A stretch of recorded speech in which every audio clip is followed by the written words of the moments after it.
Adegan lalu berpindah ke kota Liu, yang ternyata Ming Chuan merupakan utusan dari sang raja kota Liu. Kita sebut saja namanya Bambang, untuk mencari anak yang memiliki burung Yanjia. Karena burung Yanjia akan mengantar mereka menemukan seorang master pemilik burung tersebut yang bernama Master Siyi. Karena Ming Chuan gagal menculiknya, ia pun diberikan satu kali kesempatan oleh Bambang untuk menculik Wu Yi, dan jangan sampai gagal. Sementara itu, Wu Yi yang masih pingsan seketika tanda di tubuhnya bersinar. Ia pun bermimpi aneh dan melihat sebuah tempat yang tidak ia kenal.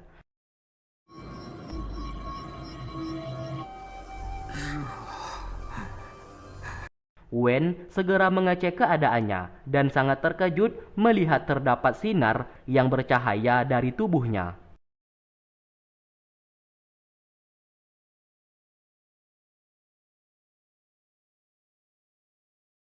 Karena penasaran, ia pun membuka baju Wu Yi dan melihat tanda itu sangat mirip seperti lambang di telur Yanjia miliknya. Wu Yi yang telah sadar lalu berteriak. Lantas semua orang langsung berdatangan ke sana.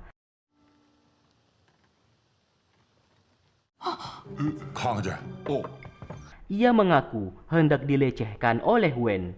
Di saat dirinya sedang pingsan, Zhao Ning menjadi marah karena ia tumbuh besar dengan Wu Yi, namun tidak pernah sekalipun melihat tubuhnya. Tapi Wen telah berani melakukannya. Wen mencoba menjelaskan di tubuh Wu Yi terdapat sebuah tanda yang mirip seperti telur Yanjia miliknya. Untuk membuktikan itu, Wu Yi dipinta untuk melepaskan bajunya. Mau tidak mau, Wu Yi menuruti perkataannya. Saat dibuka, ternyata memang benar, tanda itu sama percis. Namun, tidak dengan Zhao Ning yang tidak peduli, dan ia justru terkagum-kagum melihat tubuhnya. Saat ditanya telur itu berasal dari mana, Wen menjawab, berasal dari Master Siyi. Lantas, Wu Yi sangat terkejut karena tanda di tubuhnya itu juga pemberian dari Master Siyi. Pemilik kapal mengatakan kalau ia tahu wilayah tempat tinggal sang master dan ia siap mengantar mereka. Setelah itu, Wu Yi bercerita kepada Wen di saat dulu ia yang masih kecil tak sengaja melihat seseorang sedang bertarung yang tak lain itu adalah Master Siyi. Ia pun melempar batu kepada musuh di sana untuk membantunya. Namun sayang, ia justru yang diserang, dan orang yang menyerangnya itu adalah Ming Chuan. Master Siyi segera melindunginya dan membawanya pergi menggunakan burung Yanjia.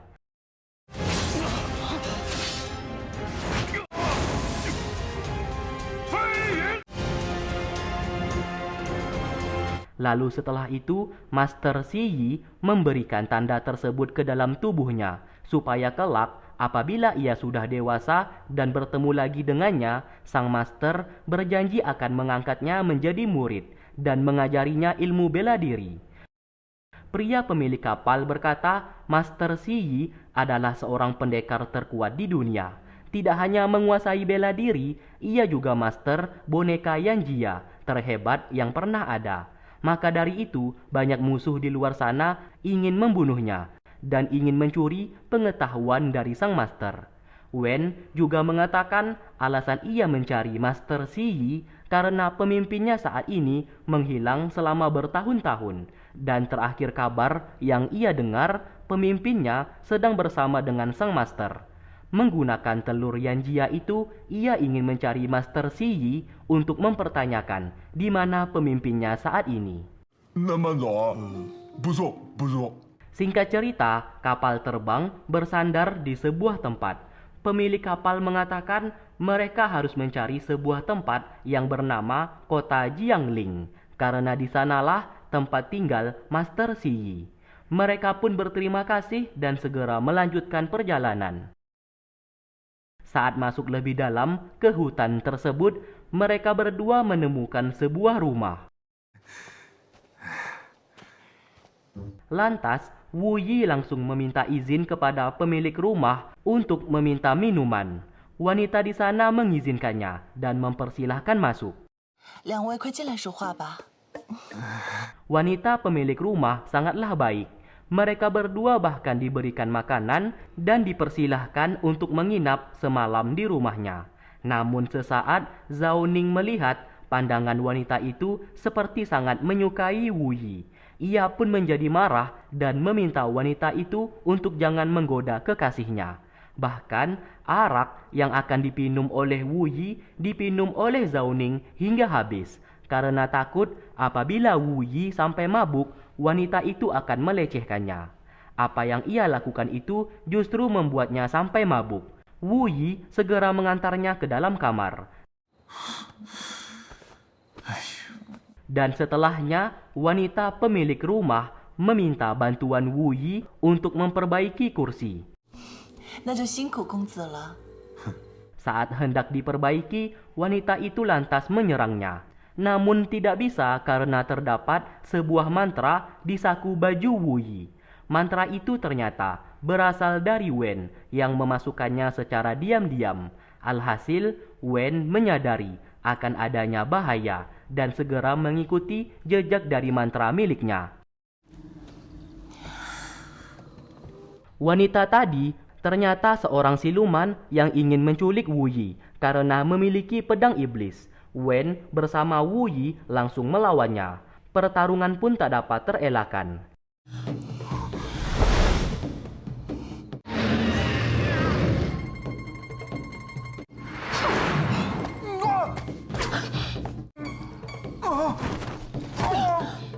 Di dalam pertarungan itu, Wu Yi berhasil menggunakan pedang iblis untuk membunuhnya.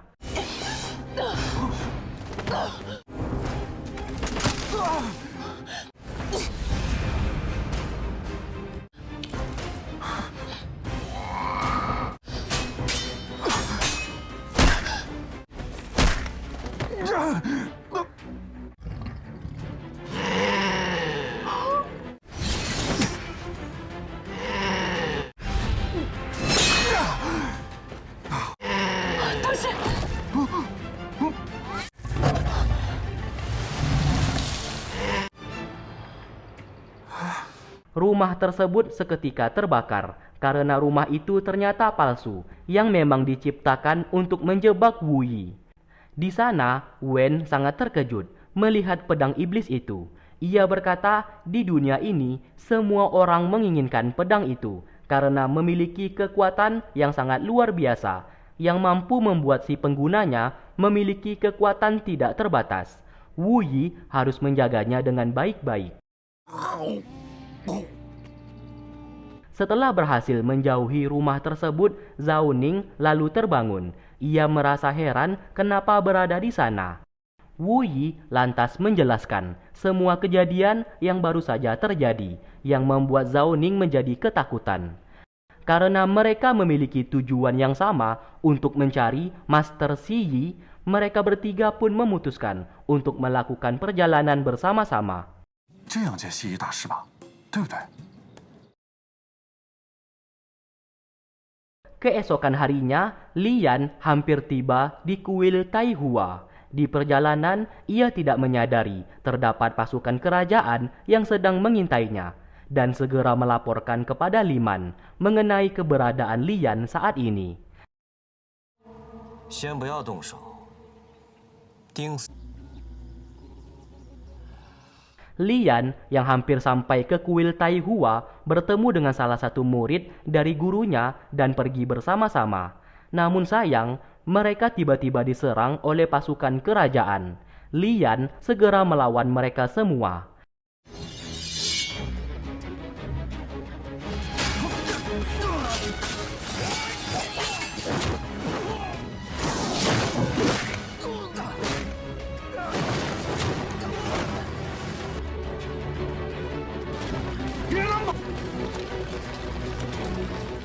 Akhirnya ia sadar semuanya ini ulah dari Liman yang ingin membunuhnya. Liman di sana tidak segan-segan membunuh salah satu murid tadi hingga tewas. Lian menjadi murka dan segera menyerangnya. namun ia terluka karena Liman dilindungi oleh pasukan kerajaan.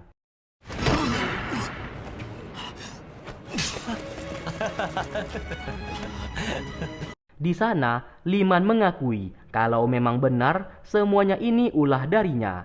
Ia akan menyingkirkan semuanya, mulai dari kakak tertua mereka yang kini sedang koma, itu juga ulah darinya. Kemudian menyingkirkan Lian, dan yang terakhir ia juga berencana menyingkirkan Zhao Ning, adik perempuan mereka. Di saat Lian hendak dibunuh oleh pasukan di sana, ia pun menggunakan tenaga dalamnya untuk menghalau serangan dan terjun ke jurang untuk menyelamatkan diri.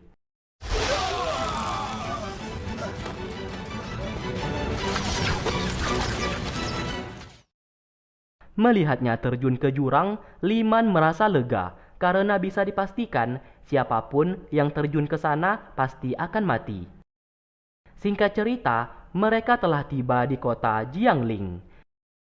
Di sana Wu Yi tak sengaja bertabrakan dengan seorang pria yang tidak dikenal. Lalu setelah itu, mereka singgah untuk membeli barang di sebuah toko. Saat hendak membayar, Wu Yi sadar dompetnya telah hilang, yang tak lain dicopet oleh pria tadi. Mereka pun segera keluar untuk mencari, namun sayang sudah tidak menemukan jejaknya. Karena tidak mampu membayar barang yang telah dibeli, mau tidak mau, Wu Yi memberikan pelakat tanda pengenal miliknya sebagai barang pertukaran. Di malam harinya, mereka menginap di sebuah tempat yang sangat kecil. Bahkan untuk makan sekalipun, sebuah roti mereka bagi 3 karena tidak memiliki uang lagi. Melihat tempat tidur hanya satu, lantas mereka bertiga pun tidur bersama.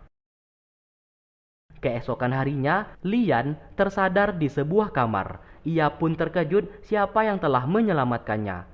Pria di sana yang melihatnya sudah terbangun lalu menghampiri sambil berkata kalau tempat itu adalah kuil Xianmo dan gurunya yang menemukan Lian berada di pinggir sungai dan segera membawanya kembali.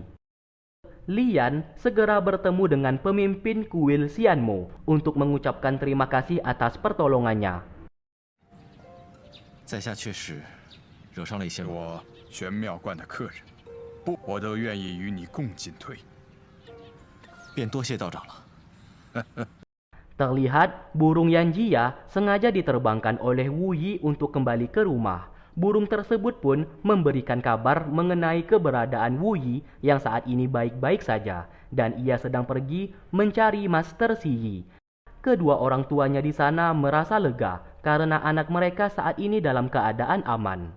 Di sisi lain, Lian tak sengaja melihat kedua murid kuil Xuanmo memasuki sebuah ruangan. Merasa penasaran, ia pun mengikutinya dari belakang. Betapa terkejutnya ia saat ia melihat kedua murid tadi tiba-tiba menghilang begitu saja. Ia pun mencari mekanisme di ruangan tersebut. Mana tahu terdapat pintu rahasia di sana. Dan ternyata benar ia menemukan pintu rahasia. Namun pergerakannya segera dihentikan oleh pemimpin kuil. Alhasil, Lian meminta maaf atas perbuatannya tadi.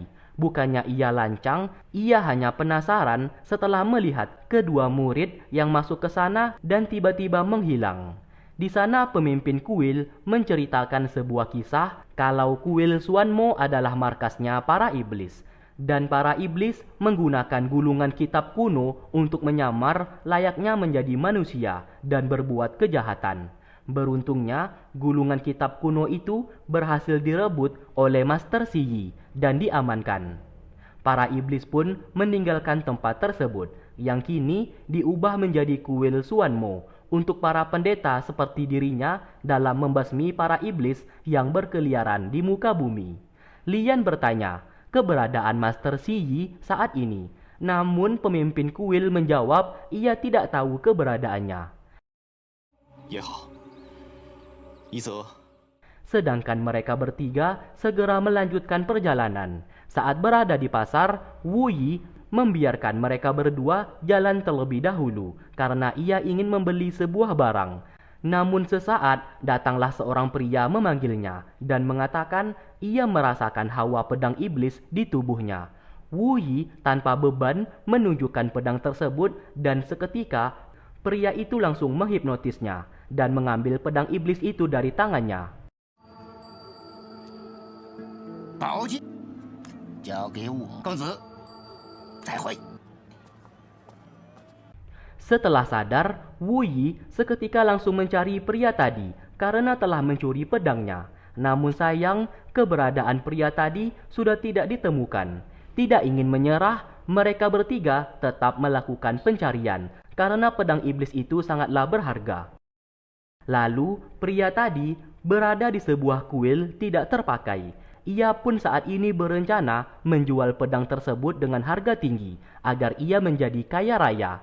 Lalu tiba-tiba roh dari pedang iblis itu langsung keluar dan menjadi sangat murka karena ia dengan beraninya mencuri pedang tersebut dari tangan Wu Yi. Ia pun memaksanya untuk segera mengembalikan pedang iblis kepada tuannya. Pria itu pun langsung ketakutan setengah mati. Ia pun berjanji akan mengembalikan pedang tersebut kepada tuannya. 小的现在就把剑还回去。哼，果然是个卑鄙小人。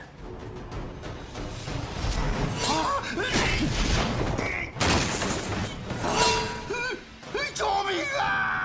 Tak lama kemudian, Wu Yi berhasil menemukan keberadaan pedangnya dan ia melihat roh pedang itu sedang menyerang pria tadi.